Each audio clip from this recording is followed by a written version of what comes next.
Okay, let's get out of the way. My name is Mac Green, and I'm a fan of video games. My section of choices are Nintendo and Sega, mainly games from the Mario and Sonic series. I already told you about the time when I noticed a strange game. The game was called Mario and Sonic Adventures Through the Dead House. For those who don't know what the game is about, here is a little recap of what happens. So the game is about Mario and Sonic and three of their friends from each franchise. Those characters from the Mario and were like Mario, Luigi, Peach, and Yoshi.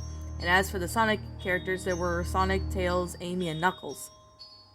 They were walking through the forest until they got lost and for a speed park. Then they stumbled upon a mansion that looks like something out of a gothic horror movie. When they entered for a looking place to stay, seeing that they were lost, they met a hedgehog named Oliver. Oliver tricks them into staying the night, only to have the zombies kill them and make them as one of them. It then fast forwards to 20 or more characters for Mario and Sonic side, where like Toad, Toadette, Princess Daisy, Rosalina, Luna, Toadsworth, Donkey Kong, Diddy Kong, Dixie Kong, Cranky Kong, and Funky Kong. And as for the Sonics, they were like Silver, Blaze, Charmy, Espio, Vector, Cream, Cheese, Shadow, Omega, Rouge, and Big. They were all sick and worried about their 8 friends going missing, so they had to set out to find them. So they take a bus to find their friends, but when they were on the way, the bus broke down and the bus driver told them that he would fix the bus. But the bus driver gets killed by zombies, and then 2 of their characters were left on their own. They found the same mansion that Oliver lives in, and they ended up walking in to find the 8 friends. To talk about them splitting up and Oliver finding them, Oliver reveals that he turned 8 of their friends into zombies, and then 3 more characters came in. The more characters were Winston, Mistletoe, the Hedgehog, and a medical robotic hedgehog named Heavy. Winston and Mistletoe kills as much zombies as he can before running into a room to get the cure in it. Mistletoe ends up being fed up with Oliver's crap and not telling them how to use the cure, throws the glass with the cure on the ground, and that causes a big puff of purple smoke flowing around the mansion, and 8 of their friends were from zombies turned back to normal. Oliver then gets arrested, and Mario and Sonic and the others were turned from the zombies had several questions. They had to decide to go home and order pizza for victory. They walk home as if the credits roll, and while the credits roll, the song Hero by Skillets played was when the credits rolled. To be honest, I was shocked when I heard that song Skillet plays a game with Mario and Sonic. That was something I've been wanting ever since I was younger when I heard the song and got into the Mario and Sonic games. I thought it was a good game, but when I first played it, I had a mix of feelings. Mainly I had a mix of feelings for the game at first because it was dark and edgy. I contacted the employee of Nintendo and the employee from Sega, mainly because I wanted some answers about the game. And the employee from Nintendo replied with, "We wanted to make a game with Mario and Sonic characters in it to make it a dark parody of the Resident Evil games." At that point, I had no idea what the Resident Evil series were at the time, so I decided to do some research on Resident Evil games.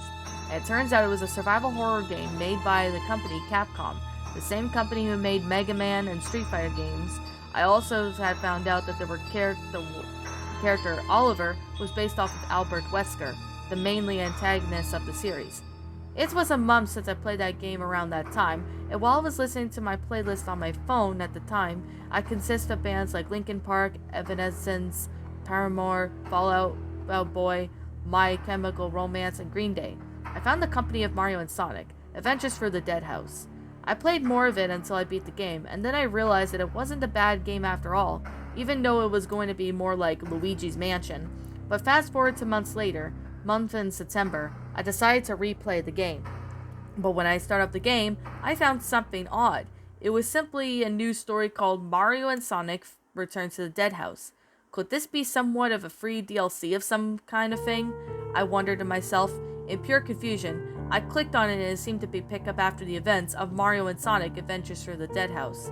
It has all the heroes come together, and since they were back from Oliver's mansion, as well as it has been a while since they've been in that nightmare house, Sonic said. "Well, yep, it has, my dear friend," Sonic said, while sitting next to Amy reading a book. "Guys!" Tails yelled. "You have to see this!" Tails continued yelling and shows a breaking news flash saying that a zombie outbreak has has been happening, and that everyone must take their shelter. "Oh no," Luigi said in very scared of tone. "This must be a barricade. We must barricade this place," Knuckles said. After Knuckles said that, they all barricade the place, and as soon as they all barricaded the whole thing, luckily they found all their other friends, and they hide with them. But, however, when they find 20 or more, 22 were missing, "Where's Toad and Toadette?" Mario asked, as Daisy in a very worried tone of voice. "Not only them, where's Silver and Blaze?" Sonic asked, as Shadow was the very same worried tone voice as Mario. "All 4 of them were killed and eaten by monsters," Shadow replied. Later on, 8 of their friends broke down into tears, mourning for their death of their 4 friends. "Just the 2 who started the outbreak now? It can't be Oliver, because he was sent to prison.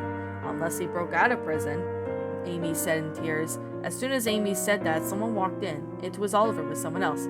"Did you miss me?" Oliver asked very sincerely. "Oh, you may be wondering who the other hedgehog is. Her name is Samantha the Hedgehog," Oliver continued.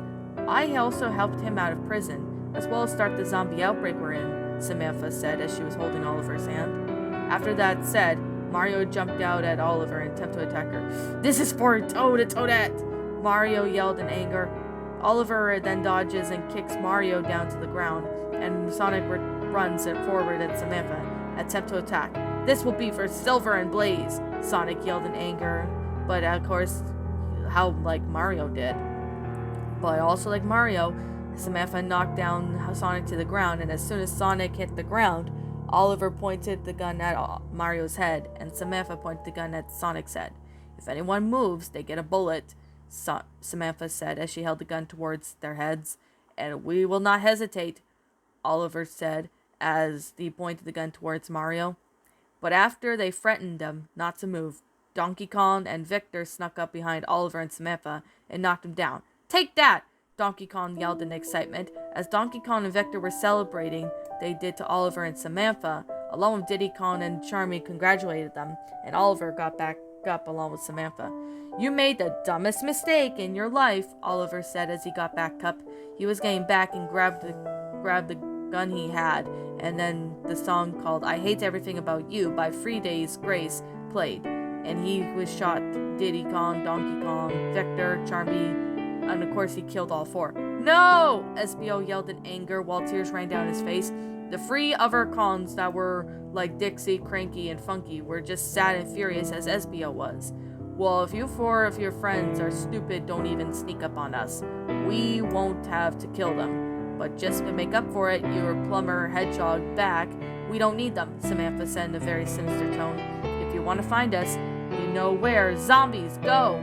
Oliver said as him and Samantha and the zombies left, to be honest. I thought that it was a little messed up to have a little 8 of the heroes be killed off, but I'll admit, I liked it how the song by 3 Days of Grace in the game. So I later contacted the direct creators of the game because I was wanting them to know that I loved the game, but I also had a question on the mode called Return to the Dead House. Luckily, one of the creators replied with, "I'm glad you enjoyed the game. And to be honest, nobody at Nintendo or Sega liked the idea. As for Return to the Dead House, I don't recall anything of that." That was just all the response I had. At first, I didn't know why the creators didn't know Return to the Dead House existence. But I decided to stop and thought as I had school tomorrow, and so I needed to sleep. So I will continue tomorrow.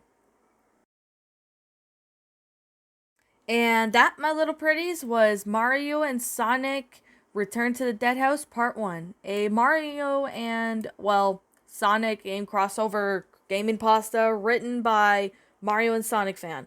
Mario and Sonic fan, I want to thank you so much for the story. Thank you so much for narrating this, making this story for me. This was definitely appreciated. I do thank you so much for writing this, and you did a pretty good job with the story, so I'm gonna be honest right now. Okay, what did I like about this story? Well, I liked it how the plot went out. It was really disturbing, a few of the characters being killed off. Yes, it was disturbing, but it was a really good first part. I really do appreciate that the first part had a good concept to it. Yet, I do know there were a few cliches in the story, but I'm going to excuse that because, here's the thing. If you're going to have a cliche, you got to make sure it works well with your story. So that's the definitely good thing I could definitely say about this story, is that there might have been maybe one or two cliches in the story, but they worked out. And that's a very good positive that I do have to say, is that it all worked out fine. There was no problems. It was just a really amazing and really well made story. And that's a definitely good positive that I have to say. The grammar was good, I can definitely say that, along with the sentence structuring, the storyline. Everything, how it flowed, went out perfectly. It just made it really good. And that's a definitely good positive that I have to say, because the story of its own self went out very well. I definitely have to say that. It's pretty amazing. Just thought of, sitting there, having this out was just flat out amazing. It's just awesome how, the plot of this story just went out. That's a very good positive that I have to say, was that this story had a good plot to it. And that is a definitely good positive for anybody who's going to narrate or make these creepypastas, is that if you're going to make a creepypasta, you need to make sure the plot fits out well. Like in this story, it did. And that's a very good positive, because it's actually believable, really well done, and it's awesome too. So that's a definitely good positive that I have to say with this story. Now, is there anything else the negative that, or anything that I find negative that I didn't like about this story? No, I can't seem to find it. Overall with the cliches, but I'm willing to excuse them yet again. But I'm going to say right now that the story was very well done, really well made. It was amazing. But I also can definitely say that I do appreciate where a few things that flowed out well with the story was the good grammar, the storyline of how it all went out, and the sentence structuring of how it went out. This is just awesome. And this is a very good positive feedback for anyone who is going to make these pastas. It's just amazing when you come to think of this story. It's just amazing. That's the definitely good positive that I do have to say with this story. So, with that being said, I do have to say that the characters didn't work out of character or anything like that. And here's a little advice. I know it doesn't have to do with the story, but if you're going to have a character, do stuff that is completely out of character, you gotta make it sound that it's actually believable in a sense. You gotta make sure, that if you're doing something to a character that's completely out of character for them, you have to make sure it works out very well with the story. So, take Gravity Falls. I know there might have been a few times in a few episodes where some of the characters acted out of character, but they did it in a way that would present them to be a little different. But in case with that matter, that was just actually my opinion on this. But yet again, the story was actually really well done. I definitely have to say, Mario and Sonic fan, you did a pretty good job with this story, and I really hope you continue making more of these stories, as it's really amazing, and I really enjoy this. So, alright. I'm going to wrap up the review, because there's not really much I have to say, because I already explained what I didn't like about this story, I explained what I liked about it, and etc. So, what did I think about this story? Oh, yeah. Like I'm gonna say, this is simply my own personal opinion, and if you disagree with me, that's fine too. We're all entitled to our own opinions regards to these creepypastas, and this is simply my own personal thoughts. My final rating of this story would have to be a 10 out of 10. This is a great start up to part 1. I cannot wait for the next parts. It's actually going to be really good, and you can actually picture this do the whole thing of it. Now, I could definitely say that it was pretty interesting. And the part of it was really good. Like, the grammar and all that was really good, and same with the sentence structuring.